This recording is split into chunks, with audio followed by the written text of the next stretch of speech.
જ્યારે પણ ખોડલધામ મંદિર જોઈએ ત્યારે એક વિચાર તો આપણા મનમાં આવે જ કે આવું વિશાળ મંદિર બનાવવાનો વિચાર કોને આવ્યો હશે? તો ચાલો જાણીએ ખોડલધામ મંદિરના ઇતિહાસ અને વર્તમાન વિશેની વાતો. Hello guys, welcome back to my YouTube channel. તો સ્વાગત છે તમારા બધાનું મારી યુટ્યુબ ચેનલમાં. સો ગાઈઝ, આજના આ વ્લોગમાં આપણે જઈશું કાગવડના ખોડલધામ મંદિર તરફ. તો લેટ્સ ગો ગાઈઝ. કાગવડમાં ખોડલમાનું ખૂબ જ ભવ્ય મંદિર આવેલું છે જે ખોડલધામ તરીકે ઓળખાય છે.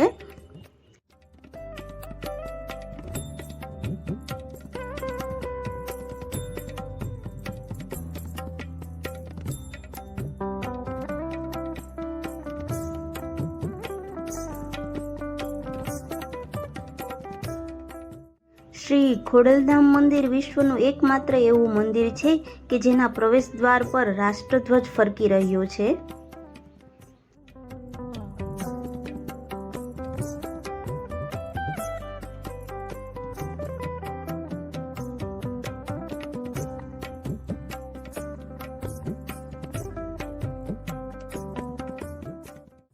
અહીં દિવ્યાંગ તેમજ સિનિયર સિટીઝન ભક્તો માટે વ્હીલચેરની સુવિધા પણ કરવામાં આવી છે.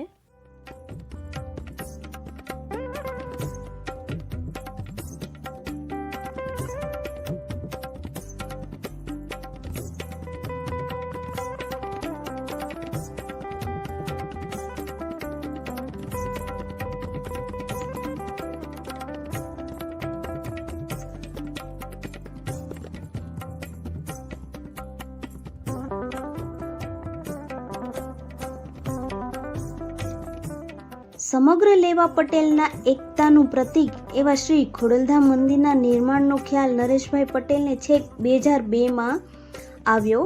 જ્યારે 5-6 મિત્રો ભેગા બેઠા હતા ત્યારે વિચાર આવ્યો કે એક એવું મંદિર બને કે જેની છત્રછાયામાં લેવા પટેલ સમાજ ભેગો થાય અને દરેક સમાજના લોકોને ઉપયોગી થઈ શકે એવા કાર્યો થઈ શકે.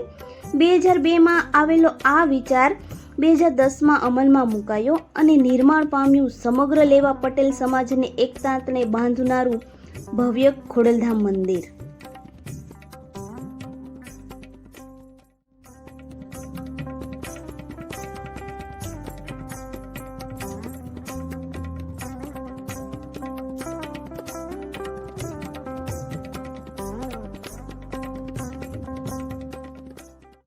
જાન્યુઆરી 2011ના રોજ ખોડલધામ મંદિરના પ્રોજેક્ટની શિલાન્યાસ વિધિ થઈ, જેમાં 11 લાખથી પણ વધુ લોકો ઉપસ્થિત રહ્યા.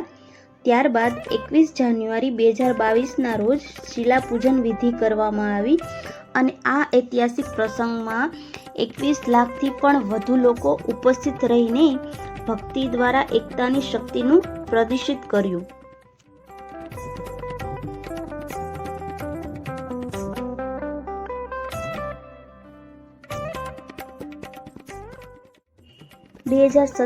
જેની સૌ લોકો રાહ જોઈ રહ્યા હતા એવા ભવ્યથી અતિ ભવ્ય ખોડલધામ મંદિરની પ્રાણ પ્રતિષ્ઠા કરવામાં આવી. માં ખોડલ સિવાય 21 દેવી દેવતાના પાવન પગલા ખોડલધામ મંદિરમાં થયા. તો મિત્રો, આ મંદિરની પહોળાઈ 252 ફૂટ 5 ઇંચ છે. મંદિરની લંબાઈ 258 ફૂટ 7 ઇંચ છે. આ મંદિર બનાવવા પાછળ કરોડો રૂપિયાનો ખર્ચ થયો છે અને આ મંદિરની કોતરણીઓ અદ્ભુત છે.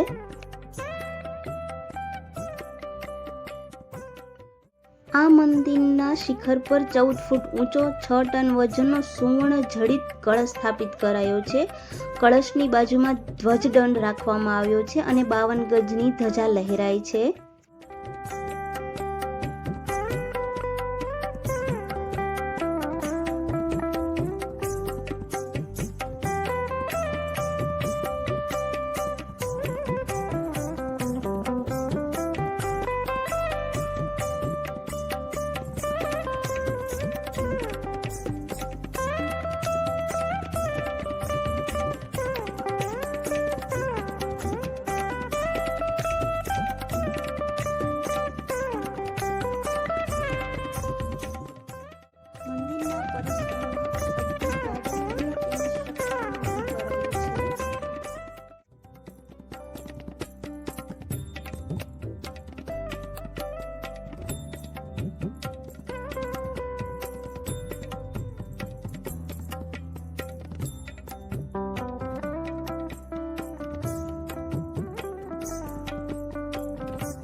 અહીં ભક્તો માટે પ્રસાદી રૂપે વિનામૂલ્યે ચા પાણીની પણ વ્યવસ્થા કરવામાં આવી છે.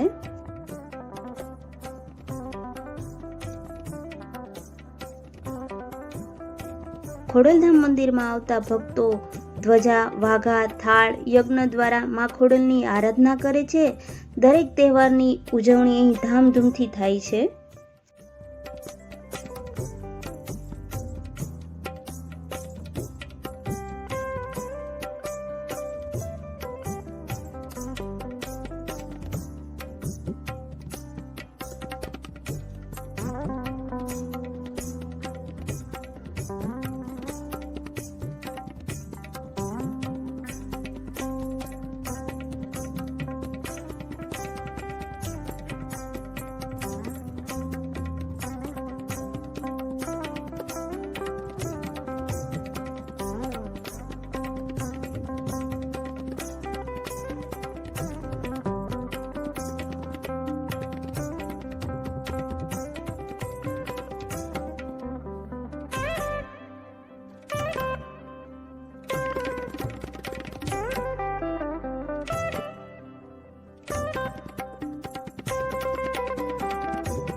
મંદિરમાં વિશાળ એવી પાર્કિંગની વ્યવસ્થા પણ કરવામાં આવી છે.